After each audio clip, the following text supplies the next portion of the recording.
5 years had passed since the Battle of Sol changed the galaxy forever. Admiral Helen Torres stood in the observation deck of the new Galactic Federation headquarters, watching ships from dozens of different species dock at the massive space station. The sight still amazed her, even after all this time. Where once the Zephyrian Empire had ruled with iron fists and plasma cannons, now there was cooperation and friendship between species that had never spoken to each other before. The cat-like Felinians worked alongside the crystal beings of Vega. Former Zephyrian worlds had joined the Federation as equal members, their people finally free to choose their own path. Torres was older now, her hair completely gray, but her eyes still held the fire that had helped win the greatest battle in galactic history. As the first Director General of the Galactic Federation, she carried the responsibility of keeping peace among hundreds of worlds and dozens of species. "Admiral, we have a situation," said Captain Nicole Brooks, Torres's aide and former communications officer from the Liberty. Brooks was young and energetic, representing the new generation of humans who had grown up in a galaxy where their species was respected rather than ignored. Torres turned from the window. "What kind of situation?" "Long range. Sensors have detected something unusual in the Outer Rim territories. Ships moving in formation, but they're not broadcasting identification signals." Torres frowned. The Outer Rim was mostly empty space beyond the old Zephyrian borders, where few species had ever traveled. Occasionally, exploration teams found ancient ruins or abandoned worlds, but nothing that should cause concern. "How many ships?" Torres asked. "Over 100, ma'am, and they're big. Larger than anything in our current databases." Torres felt a familiar chill run down her spine. The galaxy had been peaceful for 5 years, but she had always known that peace might not last forever. There were still mysteries in the vast emptiness between stars, and not all of them were friendly. On the human colony world of New Denver, now a thriving center of trade and culture, a different kind of memorial service was taking place. Every year on this date, the colonists gathered to remember the battle that had saved their lives and changed everything. Colony Administrator Ben Hayes, the same man who had sent the desperate distress call 5 years ago, stood before a crowd of thousands. His hair was grayer now, and lines of responsibility marked his face, but his voice was strong as he spoke. "We gather today to remember Captain Jake Morrison and the crew of the USS Defiance," Hayes said. "They came when no one else could. They stood between us and destruction when we had no hope left." In the crowd, families who had been saved that day listened with tears in their eyes. Children who had been too young to understand the danger now knew the story by heart. The battle at New Denver had become legend, told and retold across the galaxy. A new statue stood in the center of the colony's main square, showing Captain Morrison and his crew as they had looked in life. The inscription read, "To those who answered the call when it mattered most." But even as the colonists remembered the past, new challenges were emerging. Reports had been coming in from the Outer Rim about strange signals and unexplained phenomena. Some traders spoke of ghost ships that appeared and disappeared without warning. Others told stories of ancient technologies that still functioned after millions of years. Dr. Sarah Kim, the colony's chief scientist and daughter of the former Secretary of Defense, had been studying these reports. She was a brilliant woman in her 30s who had dedicated her life to understanding the mysteries of the galaxy. "There's a pattern to these sightings," Dr. Kim explained to Administrator Hayes after the memorial service. "The ghost ships always appear near star systems that contain unusual energy readings." Hayes looked concerned. "What kind of energy?" "Something we've never seen before. It's not fusion, plasma, or any of the power sources used by known species. It's something completely different." Meanwhile, in a secret laboratory on Earth, Chief Engineer Dan Rodriguez Jr. was working on a project that would have amazed his father. The younger Rodriguez had inherited his father's genius for engineering, and he was building something that had never been attempted before. "The new drive system is almost ready for testing," Rodriguez Jr. reported to his team. "If this works, we'll be able to travel farther and faster than any ship in galactic history." The project was called the Morrison Drive, named after the hero of the Battle of Sol. It used principles discovered in the wreckage of Zephyrian ships, combined with human innovation and technology from the Federation's alien allies. But Rodriguez Jr. was worried about the reports from the Outer Rim. His instruments had detected the same strange energy signatures that Dr. Kim was studying. Whatever was out there, it was powerful enough to affect sensors across half the galaxy. Back on the Federation headquarters, Admiral Torres was meeting with representatives from the major member species. The Rigelian ambassador, a tall, blue-skinned woman named Counselor Zara, had brought disturbing news from her people's deep space monitors. "Our sensors have detected artificial structures in the void sector," Counselor Zara reported. "Structures larger than anything ever built by known civilizations." The Felinian representative, Captain Rixtar, who had fought alongside humans at the Battle of Sol, added his own concerns.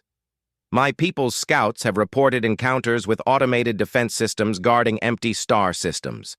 Systems that are millions of years old, but still fully functional." Torres studied the reports that were spread across the conference table.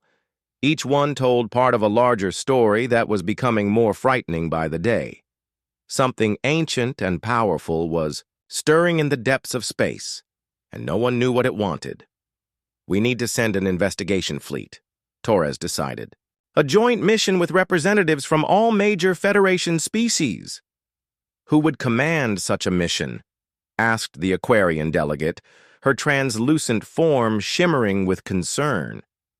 Torres already knew the answer. "Commander Amy Chen. She served on the Defiance and understands better than anyone what it means to face the unknown." Amy Chen had been promoted several times since the Battle of Sol and was now one of the Federation's most experienced starship commanders. She led the exploration vessel UFS Discovery, a ship designed to combine the best technology from all Federation species. When Torres contacted Chen with the new mission, the commander accepted immediately. She had never forgotten the lessons. She learned serving under Captain Morrison, and she knew that sometimes you had to face danger to protect innocent people. "We'll take a small fleet," Chen told Torres. "Fast ships with experienced crews. If there's something dangerous out there, we need to be ready for anything." As preparations began for the expedition to the Outer Rim, people across the galaxy watched with interest and concern. The peace they had fought so hard to achieve might be threatened by mysteries from the distant past. Children on dozens of worlds looked up at the stars and wondered what new adventures awaited among them. Veterans of the Battle of Sol checked their old weapons and hoped they would never be needed again. The galaxy had learned to stand together against tyranny, but now they faced a different kind of challenge. Ancient secrets were awakening in the darkness between stars, and humanity would once again play a crucial role in determining the fate of all civilized species. The legacy of Captain Morrison and his crew lived on in the courage of those who remembered their sacrifice. Whatever came next, the galaxy would face it together, united by the bonds forged in humanity's greatest hour of need. Commander Amy Chen stood on the bridge of the UFS Discovery as her small fleet prepared to enter the mysterious void sector. The exploration vessel was sleek and powerful, built with technology from every member species of the Galactic Federation. Beside her flew 4 other ships, 2 human cruisers, a Rigelian scout vessel, and a Felinian fast attack craft. Chen had changed much since her days as a young communications officer on the USS Defiance. Her black hair now had streaks of silver, and her face showed the confidence that came from years of command. But her quick hands still moved with the same precise motions that had made her invaluable during humanity's greatest battle. "Long-range sensors are detecting the anomalous structures," reported Lieutenant Commander Mark Torres. the ship's science officer and nephew of Admiral Helen Torres. He was a serious young man who had dedicated his life to understanding the universe's mysteries. Through the view screen, Chen could see nothing but empty space and distant stars. But the instruments told a different story. Hidden in the darkness were objects so large they defied imagination, structures that had been built when Earth's sun was still young. "Captain," called out Dr. Lisa Wang from the Xenoarchaeology Station. "I'm reading power signatures from those structures. After millions of years, they're still active." Chen felt the familiar mixture of excitement and fear that came with true exploration.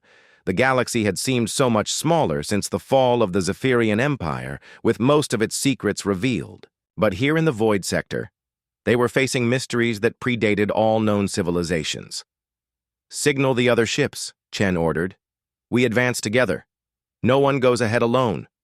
The small fleet moved deeper into the Void Sector, following energy readings that grew stronger with each passing hour. What they found there would have taken their breath away if they hadn't been too shocked to breathe. Floating in space before them was a structure the size of a small moon, but clearly artificial. Its surface was covered with geometric patterns. That hurt to look at directly, designs that seemed to shift and change when viewed from different angles. Massive rings of unknown material rotated slowly around the central sphere, generating fields of energy that made the ship's instruments go haywire. "By the stars," whispered Captain Keth Ara from the Rigelian vessel Starseeker. "What species could have built something like this?" Chen activated the communication link between all 5 ships. "All vessels, maintain safe distance, science teams. Begin full scans. I want to know everything about this structure." As the various crews worked to understand what they were seeing, more discoveries followed. The ancient construct was not alone. Sensor sweeps revealed dozens of similar structures scattered throughout the sector, each one different but clearly built by the same unknown civilization. Dr. Wang's voice was excited as she reported her findings. "Commander, the construction methods are completely unlike anything in our databases. The materials appear to be synthetic, but based on principles we don't understand. And the power source. It's generating energy equivalent to a small star." Lieutenant Commander Torres added his own observations. "The structures are definitely communicating with each other. There's a network of signals passing between them using a transmission method we can't identify." Chen studied the tactical display, which showed the positions of all the ancient constructs they had detected. There was a pattern to their placement, but it was so complex that even the ship's most advanced computers couldn't figure out its purpose. "Commander," came a voice from the Felinian ship Night Hunter, "we're detecting movement from the nearest structure. Something is coming out of it." Chen watched as a section of the massive construct opened like a flower, revealing an interior space that glowed with soft white light. From that opening emerged something that made her heart race with recognition and fear. It was a ship, but unlike any vessel in known space. The craft was perfectly smooth, with no visible weapons or engines, and it moved through space as if the laws of physics didn't apply to it. Most disturbing of all, it was heading directly toward the Federation fleet. "All ships, raise shields and prepare for possible hostile contact," Chen ordered. "But do not fire unless fired upon. We're here to explore, not to start a war." The alien vessel approached without any attempt at communication.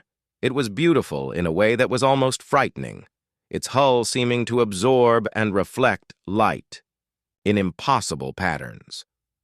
When it stopped just a few hundred meters from the Discovery, Chen could see that it was scanning them with instruments beyond their understanding. Then, without warning, a voice spoke directly into the minds of everyone in the Federation fleet. It was not heard through their communication systems, but felt inside their thoughts, speaking in their own languages with perfect clarity. "New ones," the voice said, carrying emotions of surprise and something that might have been joy. "After so long in the silence, new ones have come to the deep places between stars." Chen forced herself to remain calm despite the shock of telepathic contact. "This is Commander Amy Chen of the Galactic Federation. We come in peace, seeking knowledge and understanding." "Federation," the voice repeated, as if tasting the word. "A joining of many species. Yes, we sense this truth in your minds. You are builders of bridges, makers of harmony from discord. This is good." Dr. Wang was working frantically at her station, trying to record and analyze the telepathic communication. "Commander, I'm detecting massive increases in neural activity across all our crews. Whatever is speaking to us is incredibly powerful," the alien voice continued, and with it came images that appeared directly in their minds. Chen saw flashes of a galaxy from millions of years ago, filled with species and civilizations that no longer existed. She saw great wars between different forms of life, conflicts that made the Zephyrian Empire look like children playing with toys. "We are the Watchers," the voice explained. "Long ago, when the galaxy was young and filled with chaos, we chose to withdraw from the affairs of younger species. We built these stations to observe and wait, hoping that someday wisdom would emerge from the endless conflicts." More images flooded their minds. Chen saw the rise and fall of countless civilizations, species that achieved greatness only to destroy themselves through war, greed, or simple failure to work together. The Watchers had seen it all, recording everything but never interfering. "But you are different," the voice said, and Chen could feel approval in its mental touch. "Your species, these humans, they unite rather than divide. They stand for others rather than only for themselves, and through their example, others learn the same lessons." Captain Kethara's voice came over the communication link, sounding shaken. "Commander, are you receiving the same mental images we are?" "Affirmative," Chen replied. "Stay calm, everyone. I think we're witnessing something historic." The Watcher continued its explanation.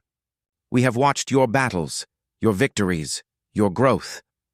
The defeat of the Zephyrian Empire was not just a military triumph. It was proof that different species can work together for the common good.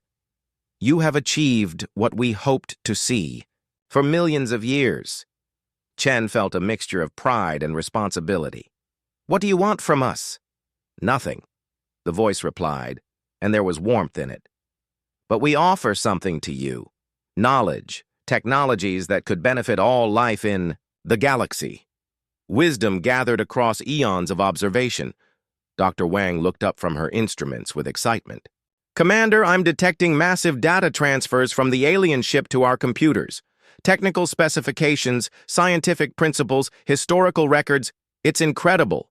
The information flowing into their systems was beyond anything the Federation had ever possessed. Faster-than-light travel methods that could cross the galaxy in days rather than months. Energy sources that could power entire civilizations without harming their environments. Medical knowledge that could extend life and eliminate diseases across dozens of species." "Why give us this?" Chen asked. "Because you have earned it," the Watcher replied. "You have shown that intelligence can overcome instinct, that cooperation can triumph over competition. The galaxy is ready for a new age, and you will be its guides." As the data transfer continued, Chen realized that everything was about to change again. The Federation had been built on the principles that Captain Morrison and his crew had died to defend. Now those same principles were opening doors to wonders beyond imagination. The small fleet that had come to investigate mysterious signals was returning home with gifts that would transform civilization itself. The legacy of the USS Defiance continued to shape the galaxy, proving that sometimes the greatest victories come from simply doing what is right. The stars looked cold and distant through the bridge windows of the USS Defiance. Captain Jake Morrison stood with his hands behind his back, watching the endless black space that surrounded them.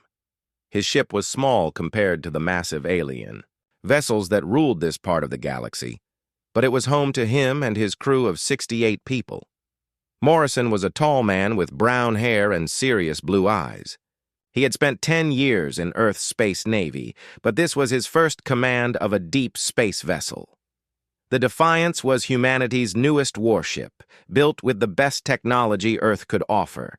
It was fast, smart, and ready for anything the galaxy might throw at them. The bridge was quiet except for the soft hum of computers and life support systems. Lieutenant Amy Chen sat at the communications station, her fingers moving quickly over the controls as she monitored radio signals from across the sector. She was young, maybe 25, with short black hair and quick hands that never seemed to stop moving. Commander Lisa Park stood near the tactical station, studying star charts on her screen. She was Morrison's second in command, a woman who knew more about space combat than anyone else on the ship. Her dark eyes missed nothing, and her mind worked like a computer when it came to battle plans. Down in the engine room, Chief Petty Officer Dan Rodriguez was checking the fusion reactors that powered their ship. He was a stocky man with rough hands and a mind that could fix anything mechanical. The crew called him Chief, and he knew every bolt and wire on the Defiance better than anyone. Dr. Karen White was in the medical bay, running health checks on the crew. She was the ship's doctor, a calm woman with blonde hair who could stay cool under pressure. She had joined the mission because she wanted to see what was out there among the stars. The Defiance had been traveling through the outer rim of the galaxy for 3 months. Their mission was simple: watch, listen, and learn. Earth wanted to know about the alien races that controlled most of the galaxy. Humans had only learned to travel faster than light 5 years ago, and they were still new to the galactic community. Morrison knew that most aliens had never heard of humans. Earth was just another small planet on the edge of nowhere. That was probably a good thing, because the galaxy was a dangerous place for weak species. The Zephyrian Empire controlled most of this sector. They were tall, gray-skinned beings with 4 arms and eyes like black glass. Their ships were massive things that could destroy entire planets if they wanted to. For 3,000 years, they had ruled with absolute power. No one had ever successfully challenged them. Morrison had seen a Zephyrian dreadnought once from a safe distance. It was 3 miles long and covered with weapons that could turn a moon into dust. The sight had made him realize just how small and helpless humanity really was in this vast galaxy. Amy Chen suddenly looked up from her station. "Captain, I'm picking up a distress signal." Morrison walked over to her console. "What kind of signal?" "It's human, sir." Amy's voice was tight with worry. "Coming from the New Denver colony, about 6 light years from here." Morrison felt his stomach drop. New Denver was one of the first human colonies outside the solar system. 5,000 people lived there, mostly farmers and miners who had left Earth to build a new life among the stars. "What does the message say?" Morrison asked. Amy pressed a button, and a man's voice filled the bridge. The signal was weak and full of static, but the words were clear enough. "This is Colony Administrator Ben Hayes on New Denver. We have detected a large alien fleet approaching our system. They are not responding to our communications. We believe they are hostile. Please, if anyone can hear this message, we need help. We have no weapons and no way to defend ourselves." The message repeated twice more, then cut to silence. Commander Park looked at Morrison.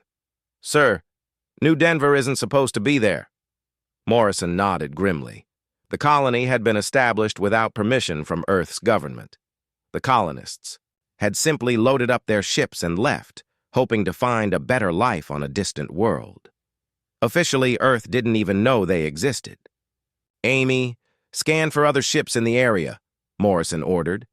The communications officer worked quickly, her fingers dancing over the controls. After a few minutes, she shook her head. "Nothing, Captain.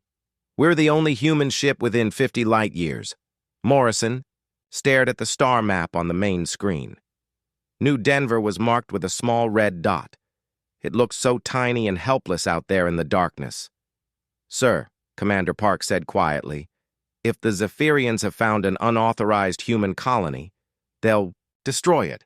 That's what they do to species that expand without permission. Morrison knew she was right. The Zephyrian Empire had rules about which species could settle which worlds. They had destroyed dozens of colonies over the centuries, wiping out entire populations to maintain their control. Chief Rodriguez's voice came over the intercom from the engine room. "Captain, I'm picking up hyperspace distortions near New Denver. Something big is coming out of faster-than-light travel." Morrison closed his eyes for a moment. When he opened them, his decision was made. "Amy, send a message to Earth Command. Tell them what we've found and what we're going to do." "What are we going to do, sir?" Amy asked. Morrison looked around the bridge at his crew. These were good people who had signed up to explore the galaxy, not to fight impossible battles. But those were human beings on New Denver, and they had no one else to help them. "We're going to New Denver," Morrison said. "Set course immediately. Maximum speed." Commander Park stepped closer to him. "Sir, if there's a Zephyrian fleet at New Denver, we can't fight them. They'll destroy us in minutes." Morrison nodded. "I know the odds, Lisa, but those people are counting on us. We can't just leave them to die." Chief Rodriguez came up from the engine room, wiping grease from his hands. "Captain, the engines are ready. But if we're going into combat against the Zephyrians, you should know that our weapons are untested against their shields." Dr. White appeared on the bridge, having heard the news over the ship's communication system. "How many people are we talking about?" 5,000 colonists, Morrison replied.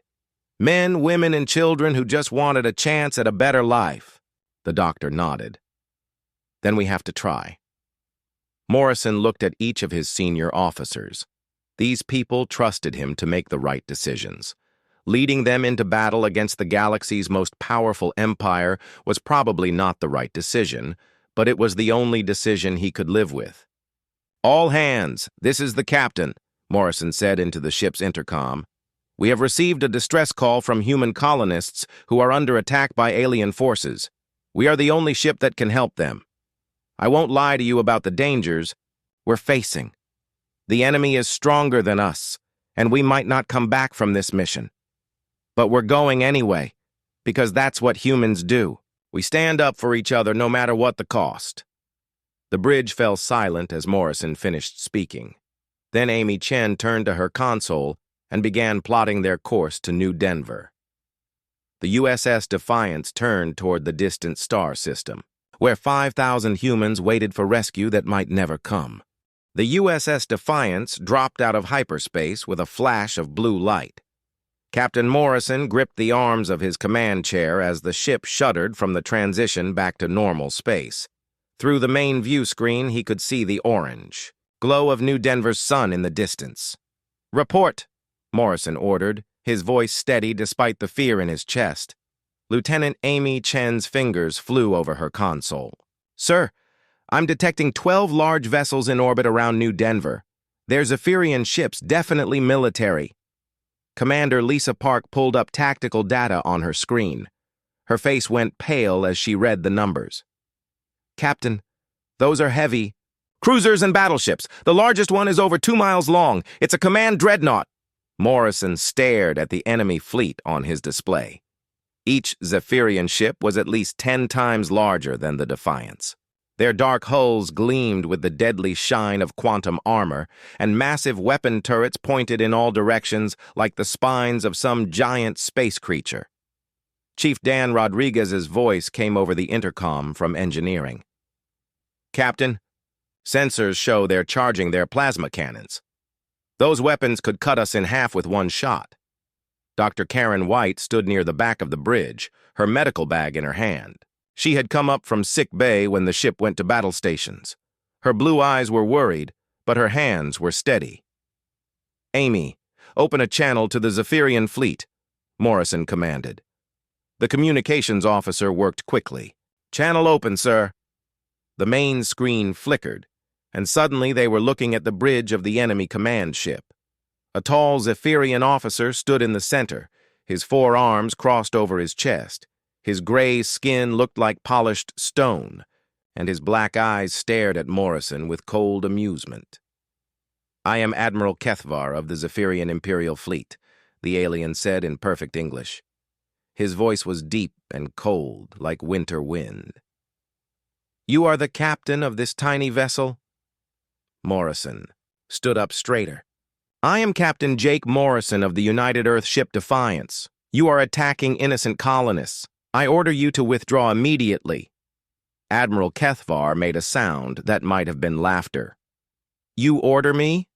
A primitive species that has barely learned to leave its homeworld dares to give orders to the Zephyrian Empire?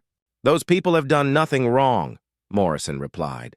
"They're just trying to build a new life for themselves. They have settled on a world without permission from the Galactic Council," Kethvar said, his voice growing colder. "The penalty for unauthorized expansion is death. We are here to carry out that sentence." Morrison felt anger rise in his chest. "I won't let you murder 5,000 innocent people." The Zephyrian admiral studied Morrison for a long moment. "Your ship is impressive for such a young species. It would be a waste to destroy it. I will give you one chance to withdraw. Turn around and leave this system, and you may keep your lives." "No," Morrison said simply. Kethvar's black eyes narrowed. "Then you have chosen to die with them. So be it." The screen went dark as the alien cut the connection. Commander Park immediately began barking orders to the tactical team. "All weapon systems online. Shields to maximum power. Helm, evasive pattern delta." The Defiance began to move, its engines pushing the ship into a complex weaving pattern. On the view screen, Morrison could see the massive Zephyrian ships turning to face them. Their weapon turrets tracked the small human vessel like the eyes of hungry predators. "Incoming plasma fire," Park announced. Bright green beams lanced through space toward the Defiance. The ship's pilot threw them into a sharp turn, and most of the shots missed. But one beam clipped their starboard side, and the entire ship shook from the impact. Chief Rodriguez's voice crackled over the intercom. "Minor damage to Deck 7. The new armor held better than expected." Morrison allowed himself a small smile. The Defiance was equipped with experimental adaptive armor that Rodriguez had designed using salvaged alien technology. It could absorb and deflect energy weapons much better than traditional ship armor. "Return fire," Morrison ordered. The Defiance's railguns opened up, sending streams of metal projectiles at incredible speeds toward the nearest Zephyrian cruiser. The kinetic rounds slammed into the alien ship's shields, causing them to flicker and spark. Admiral Kethvar's voice came over the radio, sounding surprised. "Impossible. Their primitive weapons are affecting our shields." Morrison realized that the Zephyrians had made a mistake. Their shields were designed to stop energy weapons like plasma cannons and laser beams. They weren't as effective against solid projectiles moving at relativistic speeds. "Lisa, target their shield generators," Morrison said. Commander Park's tactical display showed weak points in the enemy formation. The Zephyrian ships were arranged in a perfect battle line, each vessel exactly the same distance from its neighbors. It was an impressive sight, but it was also predictable. "Captain," Park said, "they're fighting like they expect us to follow standard galactic combat protocols. They're not adapting to our different tactics." The Defiance darted between two enemy ships, firing its railguns at close range. The Zephyrian captains seemed confused by the human ship's aggressive maneuvering. They were used to fighting opponents who engaged in long-range battles with energy weapons, but the human ship was taking damage too. Another plasma beam scored a direct hit on their port side, and Dr. White reported casualties from the engineering section. "Hull breach on Deck 5, Chief Rodriguez announced. "I'm sealing the compartment, but we're losing atmosphere." Morrison gritted his teeth. The Defiance was fast and clever, but it couldn't take much more punishment. The Zephyrian ships were just too big and too heavily armed. "Sir," Amy Chen called out, "I'm detecting 3 more enemy ships moving to cut off our escape route." Morrison looked at the tactical display. The Zephyrians were slowly surrounding them, using their superior numbers to trap the human ship. In a few more minutes, the Defiance would have nowhere to run. "Chief, how's our reactor holding up?" Morrison asked. "Running hot but stable," Rodriguez replied. "Sir, I've been thinking about something. If we overload the fusion core for just a few seconds, we could create a massive electromagnetic pulse." Commander Park looked up from her station. "That would disable our own systems too, but it might knock out their electronics long enough for us to escape," Rodriguez said. Morrison considered the plan. It was risky, but they were running out of options. The Zephyrian ships were closing in from all sides, their plasma cannons charging for another volley. "Do it," Morrison ordered. Chief Rodriguez's voice was grim. "Overloading reactor in 10 seconds. All hands, brace for electromagnetic pulse." The lights on the bridge dimmed as power was redirected to the reactor core. Morrison could hear the fusion engines building to dangerous levels. If Rodriguez made even a small mistake, the reactor could explode and destroy the ship. 5 seconds, Rodriguez announced. The Zephyrian ships opened fire again, filling space with deadly green energy. The Defiance shook as several beams hit their weakened shields. "Now!" Rodriguez shouted.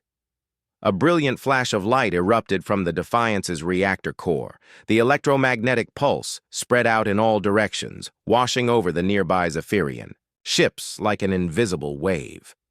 Suddenly, 3 enemy cruisers went dark. Their lights flickered out, and their weapons stopped firing. The alien ships drifted helplessly through space, their electronic systems temporarily disabled. But the pulse had affected the Defiance too. The bridge went dark, and Morrison could hear the sound of failing systems throughout the ship. "Emergency power," Commander Park called out. Red lights came on, casting eerie shadows across the bridge. The main engines were offline, and most of their weapons were down. Amy Chen worked frantically at her console. "Sir, I'm reading massive damage to our primary systems. We're drifting without power." Through the view screen, Morrison could see the undamaged Zephyrian ships moving toward them. The electromagnetic pulse had only affected the nearest vessels. Admiral Kethvar's command ship was still fully operational, and it was getting closer. "Doctor." White moved quickly around the bridge, checking on injured crew members. The pulse had caused several control panels to explode, and sparks still flew from damaged circuits. Morrison realized that their desperate gambit had only bought them a few minutes. The Defiance was badly damaged and unable to fight or run. In a few more minutes, the Zephyrian fleet would be close enough to finish them off, but those few minutes might be enough. As the enemy ships approached for the final attack, Morrison began to form a new plan in his mind. It was crazy and probably impossible, but it was the only chance they had left. The USS Defiance drifted through space like a wounded animal. Red emergency lights cast strange shadows across the bridge, and the smell of burned circuits filled the air. Captain Morrison watched through the view screen as Admiral Kethvar's massive command ship moved closer, its weapon turrets aimed directly at them. "Hull temperature rising," Commander Lisa Park reported from her damaged console. "They're targeting us with heat rays to soften our armor before the final attack." Morrison felt sweat on his forehead, but it wasn't from the rising temperature. His ship was dying around him, and his crew was counting on him to find a miracle. The 3 Zephyrian ships, disabled by their electromagnetic pulse, were already coming back online, their systems restored. Chief Dan Rodriguez's voice crackled over the intercom from engineering. "Captain, I need to tell you something. During our fights with alien pirates last month, I managed to salvage some Zephyrian power cores from a wrecked ship." Morrison frowned. "What are you saying, Chief?" "I've been working on them in secret, trying to understand how their technology works. I think I can boost our engines beyond normal limits, but only for a short time." Dr. Karen White looked up from where she was treating a burned technician. "How short a time?" "Maybe 10 minutes before the cores overload and explode," Rodriguez admitted. "But those 10 minutes might be enough." Morrison made his decision quickly. "Do it." Down in engineering, Chief Rodriguez worked with desperate speed. His hands moved over alien control systems that he barely understood, connecting Zephyrian power cores to the Defiance's engine systems. The technology was far beyond anything humans had built, but Rodriguez had always been good at making different machines work together. "Activating alien power cores now," Rodriguez announced. The bridge. Lights suddenly blazed to full brightness. The main engines roared back to life with power beyond anything they had ever produced. Morrison felt the deck vibrate under his feet as incredible energy flowed through the ship's systems. "Impossible!" Admiral Kethavar's voice came over the radio. "Their ship was dead. How are they moving again?" The Defiance shot forward like a bullet, accelerating so fast that the crew was pressed back into their seats. Morrison gripped his command chair as the ship raced directly toward the Zephyrian command vessel. "Sir, are we ramming them?" Commander Park asked, her voice tight with strain from the acceleration. "Not exactly," Morrison replied. "Amy, charge the Nova torpedo." Lieutenant Amy Chen's eyes went wide. The Nova torpedo was an experimental weapon that no one had ever tested in real combat. It was designed to create a miniature star for exactly 3 seconds, releasing incredible amounts of energy and radiation. "Captain, if we fire that weapon at close range, it might destroy us too," Park warned. Morrison watched the Zephyrian dreadnought, growing larger on the view screen. The massive ship was 2 miles long and covered with enough weapons to destroy a planet. But it was also turning slowly to track the approaching human vessel, and Morrison could see that its main guns couldn't rotate fast enough to target them. "Chief, how much time do we have left on those power cores?" Morrison asked. 6 minutes, maybe 7, Rodriguez replied. "Then they're going to explode whether we want them to or not." The Defiance streaked through the Zephyrian formation, moving faster than any ship its size should be able to travel. Plasma beams tried to track them, but the human vessel was too quick and too unpredictable. Admiral Kethavar's command ship fired its main cannon, a weapon powerful enough to crack a moon in half. The beam missed the Defiance by only a few hundred meters, but the heat from the near miss made the hull glow red. "Nova torpedo ready," Amy Chen announced. Morrison waited until they were almost close enough to touch the alien dreadnought's hull. At this distance, he could see individual weapon turrets and armor plates on the enemy ship. Zephyrian crew members were probably staring out their windows at the crazy human vessel racing toward them. "Fire," Morrison ordered. The Nova torpedo shot out from the Defiance's forward launcher. For a moment, it looked like just another missile. Then it struck the Zephyrian ship's quantum shields and exploded into a miniature star. The view screen automatically dimmed to protect everyone's eyes, but even so, the light was blinding. For 3 seconds, a piece of the sun itself burned between the two ships. The temperature rose to millions of degrees, and radiation flooded through space in all directions. The Zephyrian dreadnought's shields, designed to stop energy weapons and physical impacts, had never been tested against the core of a star. They failed instantly, dissolving like ice in fire. The Nova's energy tore through the massive ship's armor, cutting it in half like a hot knife through butter. When the light faded, Admiral Kethavar's flagship was breaking apart. The two halves drifted in different directions, atmosphere and debris, streaming from the destroyed sections. There were no escape pods. The attack had been so sudden and devastating that no one aboard the alien ship had time to react. "The command ship is destroyed," Commander Park reported, her voice filled with amazement. "Admiral Kethavar is dead." Morrison felt no joy in the victory. War was terrible, even when you were fighting for the right reasons. But the colonists on New Denver were still alive, and that was what mattered. "Sir," Amy Chen called out, "I'm detecting hyperspace signatures. More ships are arriving." Morrison's heart sank. Were more Zephyrian reinforcements coming to finish what Admiral Kethavar had started? But when the new ships dropped out of faster-than-light travel, he saw something unexpected. "Those are human ships," Amy said with excitement. 3 cruisers and a battleship from the New Texas colony. How did they get here so fast? Dr. White asked. Amy checked her communications log.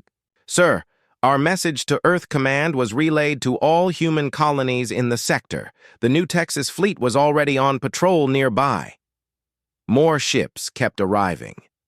A destroyer from the New California system, 2 frigates from the mining colonies, in the asteroid belt, even a converted cargo hauler that someone had mounted weapons on. Word of the battle at New Denver had spread, and humans from across the sector were coming to help. The remaining Zephyrian ships found themselves outnumbered for the first time in centuries. Without their admiral and command ship, the alien captains didn't know what to do. They had been trained to follow orders, not to think for themselves. The enemy fleet is retreating, Commander Park announced. One by one, the Zephyrian ships activated their hyperspace drives and fled the system. They had come expecting to destroy a helpless colony and had instead suffered the first major defeat in their empire's 3,000-year history. Chief Rodriguez's voice came over the intercom, sounding tired but proud. Captain, the alien power. Cores are burning out. We need to shut them down now or they'll take the whole ship with them. Do it, Chief, Morrison replied. The incredible acceleration stopped, and the Defiance returned to normal power. The ship had taken serious damage during the battle, but it was still flying and its crew was still alive. Dr. White moved around the bridge, checking on everyone for injuries from the intense acceleration and radiation exposure. We're going to need complete medical checkups for the entire crew, she said. But we're all alive. Morrison looked at the tactical display, which now showed dozens of human ships scattered throughout the system. The improvised fleet was a mix of military vessels, converted civilian ships, and anything else that could carry weapons. It wasn't much compared to a full Zephyrian battle group, but it was enough. Amy, open a channel to all ships, Morrison ordered. When the communication link was established, Morrison spoke to the mixed fleet of human vessels. This is Captain Morrison of the USS Defiance. Thanks to all of you, the colonists of New Denver are safe. But this battle is just the beginning. Today, we proved that the Zephyrian Empire can be beaten. A cheer went up from the bridge crews of every human ship in the fleet. For the first time in galactic history, someone had stood up to the mighty Zephyrians and won. But Morrison knew that victory would come with a price. The Zephyrian Empire would not accept this defeat quietly. They would gather their forces and strike back with everything they had. Sir, Amy Chen said quietly, I'm detecting long-range communications from the retreating Zephyrian ships. They're sending word of their defeat back to the Empire's core worlds. Morrison nodded grimly. The real war was just beginning. But for now, 5,000 human colonists were safe, and the galaxy had learned that the Zephyrian Empire was not invincible. The tide was turning, and humanity was ready to fight for its place among the stars. The asteroid belt between Mars and Jupiter had never seen anything like this before. Hundreds of ships floated in the darkness, preparing for the greatest battle in galactic history. Captain Jake Morrison stood on the bridge of the USS Defiance, watching the mixed fleet that had gathered to defend Earth. 30 human warships formed the core of the defensive force. Some were military vessels like the Defiance, but others were converted cargo ships and mining vessels that brave volunteers had turned into fighting machines. The largest was the UES Liberty, a battleship that had been under construction when the crisis began and was rushed to completion with whatever weapons Earth could provide. But the human ships were not alone. Blue-skinned Rigelian fighters darted between the larger vessels like swift birds. Crystal ships from the Vega system gleamed like jewels in the starlight, their weapons powered by pure energy. Even the peaceful Aquarians had sent their new warships, strange vessels that looked more like living creatures than machines. Admiral Helen Torres had taken personal command of the fleet from the bridge of the Liberty. She was a small woman commanding an impossible battle, but her voice was steady as she spoke to the captains of every ship in the defensive line. In 30 minutes, the largest military force in galactic history will drop out of hyperspace, Torres announced. They come here to destroy Earth and make an example of humanity. We cannot let that happen. Morrison checked his ship's systems one final time. Chief Dan Rodriguez had worked for weeks to install new weapons based on alien technology. The Defiance now carried improved railguns, enhanced Nova torpedoes, and defensive systems that combined human engineering with captured Zephyrian equipment. Dr. Karen White had developed combat drugs that would let human crews function under extreme stress and acceleration. The enhancement gave humans advantages that most alien species could not match, allowing their ships to perform maneuvers that would kill crews of other races. Commander Lisa Park studied the tactical display, which showed the approaching enemy fleet. Over 700 Zephyrian ships were coming, led by Supreme Chancellor Vorthak himself aboard the massive dreadnought Eternal Dominion. The enemy vessel was 5 miles long and carried enough weapons to destroy entire solar systems. "They're coming out of hyperspace now," Lieutenant Amy Chen reported from her communications station. Space itself seemed to tear apart as the Zephyrian armada arrived. Ship after ship materialized in perfect formation, their dark hulls blotting out the stars. The enemy fleet was so large that it stretched across millions of miles of space, a wall of death moving toward the inner solar system. Supreme Chancellor Vorthak's ancient voice boomed across all radio frequencies. "Humans of Earth, you have defied the natural order of the galaxy. Your species will now be exterminated as an example to all who would challenge the Zephyrian Empire." Admiral Torres responded immediately. "This is Admiral Torres of the United Earth Fleet. You are the ones who will learn a lesson today. Humanity will never bow to tyrants." The battle began with a coordinated attack by the human fleet. Morrison led a squadron of fast ships in a charge against the enemy's left flank, while other groups struck from different directions. The plan was to avoid the crushing firepower of the main Zephyrian line and attack weak points in their formation. The Defiance raced through space at incredible speed, its enhanced engines pushing the ship beyond normal limits. Morrison's crew had taken Dr. White's combat drugs, and they moved with superhuman reflexes as plasma beams filled the space around them. "Target the shield generators on that battlecruiser," Morrison ordered. The ship's railguns fired streams of metal projectiles that punched through Zephyrian shields like they were made of paper. The alien vessel's defenses failed, and a Nova torpedo from the Rigelian fighter wing finished it off in a blaze of artificial starlight. But for every enemy ship destroyed, 2 more took its place. The Zephyrian fleet was simply too large and too powerful. Human ships were dying despite their courage and improved weapons. The converted cargo vessel New Hope exploded when plasma cannons overwhelmed its improvised armor. The destroyer Brave Heart rammed a Zephyrian cruiser and took it down, but both ships were lost. Chief Rodriguez's voice came over the intercom. "Captain, our engines are overheating. The alien power cores can't take much more of this." Morrison looked at the tactical display and saw that the human fleet was being pushed back toward Earth. Despite their best efforts, they could not stop the massive enemy armada. In a few more hours, Zephyrian ships would be in orbit around humanity's homeworld. But then something unexpected happened. Amy Chen detected new hyperspace signatures coming from the outer system. "Sir, more ships are arriving. A lot more ships." Morrison watched in amazement as vessel after vessel dropped out of faster-than-light travel. These were not human ships or even the alien allies who had already joined the battle. These were representatives from dozens of species across the galaxy, all coming to fight against Zephyrian tyranny. The cat-like Felinians brought sleek warships that moved like living predators. The insect people of the Hive world sent swarms of small fighters that attacked in perfect coordination. Even species that Morrison had never heard of were arriving to join the fight.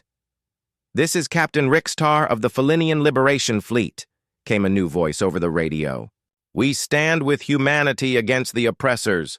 Supreme Chancellor Vorthak's confident voice suddenly sounded worried. "Impossible. How dare these inferior species unite against us? The tide of battle began to turn as more and more rebel ships joined the fight. The Zephyrian Empire had ruled through fear for thousands of years, but that fear was finally breaking. Species that had never worked together before were fighting side by side against their common enemy. Morrison led the Defiance in a desperate attack on the Eternal Dominion itself. The massive command ship was protected by dozens of escort vessels, but the combined rebel fleet carved a path through the defenders. "All ships, concentrate fire on the enemy flagship," Admiral Torres ordered. Hundreds of weapons from dozens of different species focused on Supreme Chancellor Vorthak's dreadnought. The ancient ship's shields flickered and failed under the combined assault. For the first time in his 400-year reign, the Supreme Chancellor faced real danger. "This cannot be happening," Vorthak screamed over the radio. "The Empire is eternal. We are the masters of the galaxy." Morrison made his final decision. "All crew, prepare for ramming speed. We're going to finish this." The USS Defiance, battered and burning from the long battle, made one last charge at the enemy command ship. Morrison thought about the 5,000 colonists at New Denver, about Earth hanging defenseless behind them, about all the species that had lived under Zephyrian oppression for centuries. At the last moment, Morrison's ship fired every weapon it had directly into the Eternal Dominion's reactor core. The explosion that followed was visible from Earth itself, a new star that burned for several minutes before fading into memory.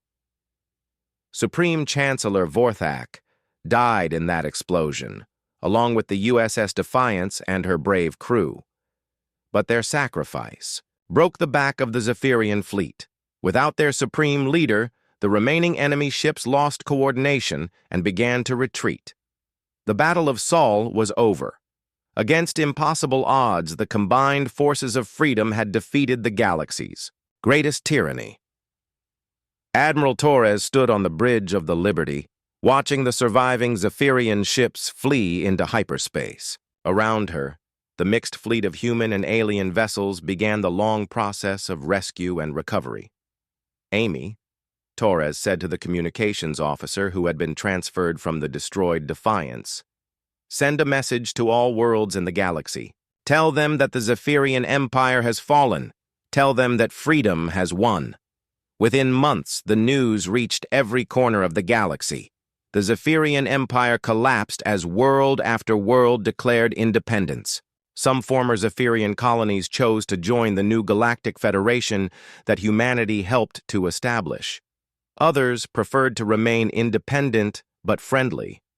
On Earth, a great memorial was built to honor the crew of the USS Defiance and all the others who had died in the fight for freedom. The inscription read simply, "They stood alone so others could stand together." Captain Jake Morrison had kept his promise to defend innocent people, and in doing so, he had changed the galaxy forever. Humanity took its place as one of the leading species in the new galactic community, not as conquerors, but as champions of freedom and justice. The stars belonged to everyone now, and they shone a little brighter because of it. The asteroid belt between Mars and Jupiter had never seen anything like this before. Hundreds of ships floated in the darkness, preparing for the greatest battle in galactic history. Captain Jake Morrison stood on the bridge of the USS Defiance, watching the mixed fleet that had gathered to defend Earth. 30 human warships formed the core of the defensive force. Some were military vessels like the Defiance, but others were converted cargo ships and mining vessels that brave volunteers had turned into fighting machines. The largest was the UES Liberty, a battleship that had been under construction when the crisis began and was rushed to completion with whatever weapons Earth could provide. But the human ships were not alone. Blue-skinned Rigelian fighters darted between the larger vessels like swift birds. Crystal ships from the Vega system gleamed like jewels in the starlight, their weapons powered by pure energy. Even the peaceful Aquarians had sent their new warships, strange vessels that looked more like living creatures than machines. Admiral Helen Torres had taken personal command of the fleet from the Bridge of the Liberty. She was a small woman commanding an impossible battle, but her voice was steady as she spoke to the captains of every ship in the defensive line. In 30 minutes, the largest military force in galactic history will drop out of hyperspace, Torres announced. They come here to destroy Earth and make an example of humanity. We cannot let that happen. Morrison checked his ship's systems one final time. Chief Dan Rodriguez had worked for weeks to install new weapons based on alien technology. The Defiance now carried improved railguns, enhanced Nova torpedoes, and defensive systems that combined human engineering with captured Zephyrian equipment.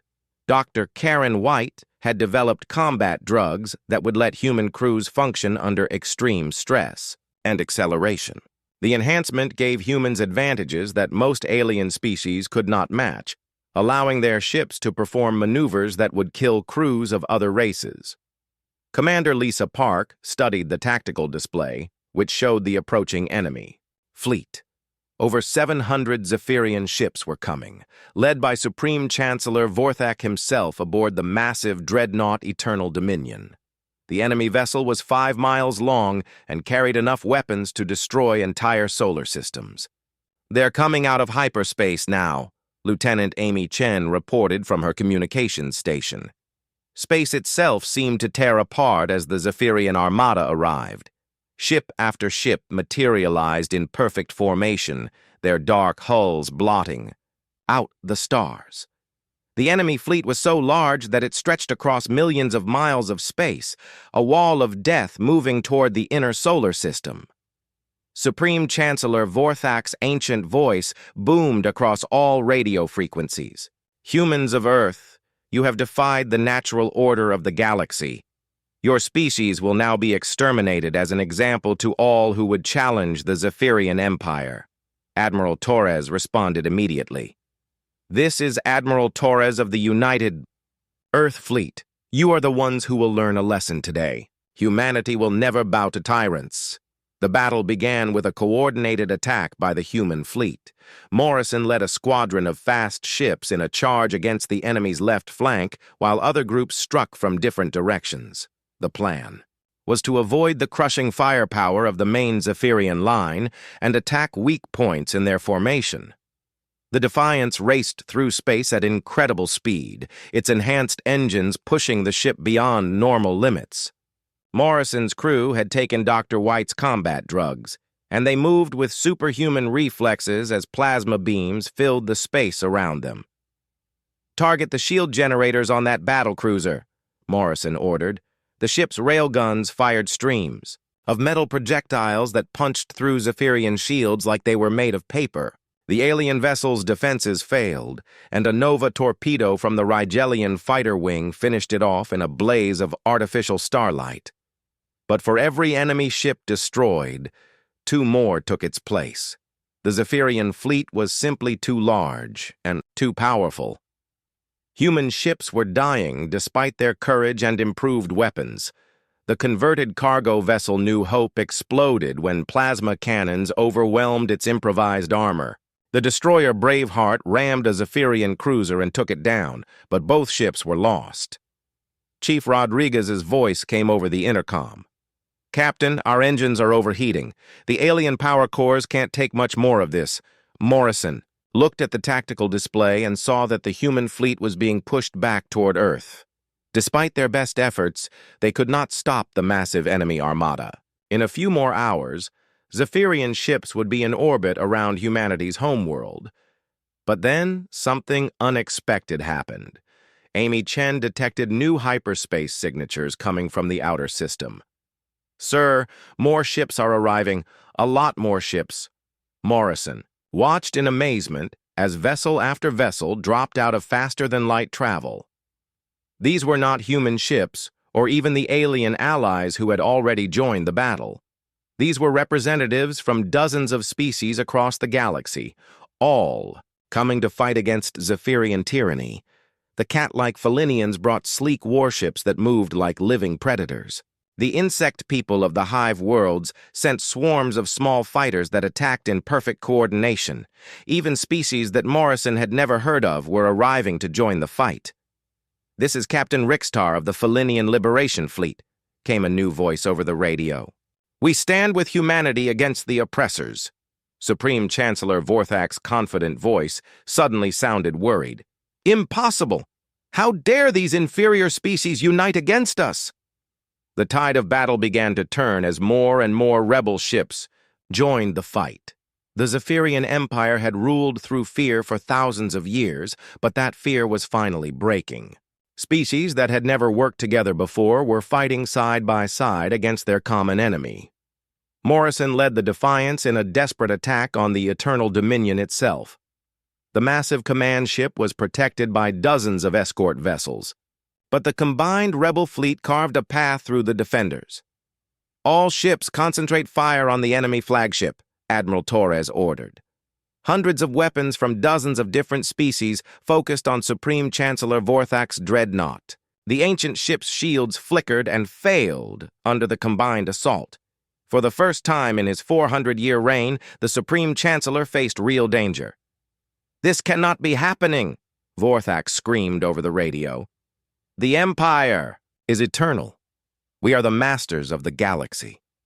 Morrison made his final decision. "All crew, prepare for ramming speed. We're going to finish this." The USS Defiance, battered and burning from the long battle, made one last charge at the enemy command ship. Morrison thought about the 5,000 colonists at New Denver, about Earth hanging defenseless behind them, about all the species that had lived under Zephyrian oppression for centuries. At the last moment, Morrison's ship fired every weapon it had directly into the Eternal Dominion's reactor core. The explosion that followed was visible from Earth itself, a new star that burned for several minutes before fading into memory. Supreme Chancellor Vorthak died in that explosion, along with the USS Defiance and her brave crew. But their sacrifice broke the back of the Zephyrian fleet. Without their supreme leader, the remaining enemy ships lost coordination and began to retreat. The Battle of Sol was over. Against impossible odds, the combined forces of freedom had defeated the galaxy's greatest tyranny. Admiral Torres stood on the bridge of the Liberty, watching the surviving Zephyrian ships flee into hyperspace. Around her, the mixed fleet of human and alien vessels began the long process of rescue and recovery. "Amy," Torres said to the communications officer, who had been transferred from the destroyed Defiance, "send a message to all worlds in the galaxy. Tell them that the Zephyrian Empire has fallen. Tell them that freedom has won." Within months, the news reached every corner of the galaxy. The Zephyrian Empire collapsed as world after world declared independence. Some former Zephyrian colonies chose to join the new Galactic Federation that humanity helped to establish. Others preferred to remain independent but friendly. On Earth, a great memorial was built to honor the crew of the USS Defiance and all the others who had died in the fight for freedom. The inscription read simply, "They stood alone, so others could stand together." Captain Jake Morrison had kept his promise to defend innocent people, and in doing so, he had changed the galaxy forever. Humanity took its place as one of the leading species in the new galactic community, not as conquerors, but as champions of freedom and justice. The stars belonged to everyone now, and they shone a little brighter because of it.